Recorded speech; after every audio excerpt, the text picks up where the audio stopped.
मित्रांच्या बळावर यूपीएससी जिंकला. वारणानगरमध्ये घडली प्रेरणादायी कहाणी. परिस्थिती कितीही कठीण असो, पण खांद्याला खांदा लावून उभे राहणारे मित्र असतील तर नशीब देखील बदलू शकतं. याची जिवंत प्रचिती वारणानगरमध्ये पाहायला मिळाली. सुराज्य फाउंडेशनच्या व्हिजन 2026 या कार्यक्रमात यूपीएससी यशवंतांचा भव्य सत्कार करण्यात आला. महाराष्ट्रातून यंदा 65 विद्यार्थ्यांनी यश मिळवलं. त्यापैकी 22 यशस्वी विद्यार्थी या मंचावर उपस्थित होते. वारणा समूहाचे अध्यक्ष आमदार डॉ. विनय कोरे आणि यनियश पाटील यांच्या हस्ते विद्यार्थ्यांचा सन्मान करण्यात आला. गोकुळची बासुंदी पुन्हा खावीशी वाटतेय. खरं सांगू, मलाही खावीशी वाटतेय.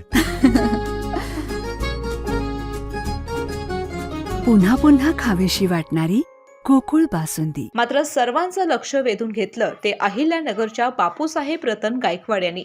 यूपीएससी मध्ये 561वा रँक मिळवणाऱ्या बापूसाहेबांचा संघर्ष प्रेरणादायी आहे.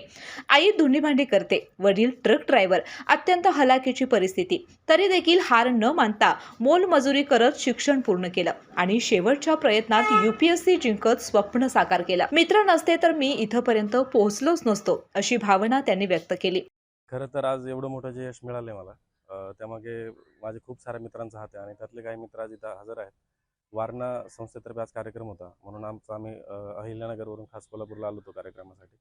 तिथं माझ्या मित्रांचं कौतुक करायची मला संधी मिळाली आणि हे जे मित्र आहेत माझे, गणेश कारले, प्रदीप घोंगाडे, विजय लांडगे, आदिनाथ काळे, हे माझे बालमित्र. शाळेत असताना यांनी मला फार मदत केलेली आहे. ज्यावेळेस घरची परिस्थिती फार बिकट होती किंवा वडील माझे ड्रायव्हर होते आणि आई धुणी भांडीचे काम वगैरे करायची, घरात जेवणाचे ज्यावेळेस प्रॉब्लेम्स वगैरे असायचे, मला असं वाटतं की ह्या मित्रांनी त्यावेळेस त्यांच्या घरून माझ्यासाठी डबे आणले, त्यांची पुस्तकं मी वापरले आणि आज ह्या यशापर्यंत पोहोचताना सुद्धा त्यांनी कुठल्याही प्रकारचा हाव न ठेवता किंवा कुठल्याही प्रकारचं रिटर्नमध्ये काही न मागता मला एका सद्भावनेने ते मदत करत राहिले. आणि मला असं वाटतं की आज ह्या यशामध्ये त्यांचा सुद्धा फार मोठा मोलाचा वाटा आहे, सिंहाचा वाटा आहे.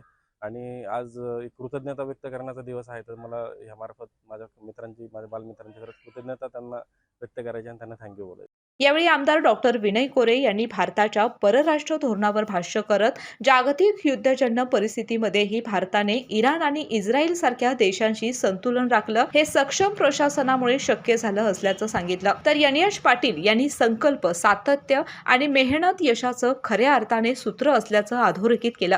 या कार्यक्रमाला आमदार अशोकराव माने, समित कदम, अमरसिंह पाटील, पी.टी. साळुंखे, एच.आर. जाधव, प्रतापराव पाटील यांच्यासह अनेक मान्यवरांची प्रमुख उपस्थिती होती. केके न्यूजसाठी वारणानगरहून सनी काळे.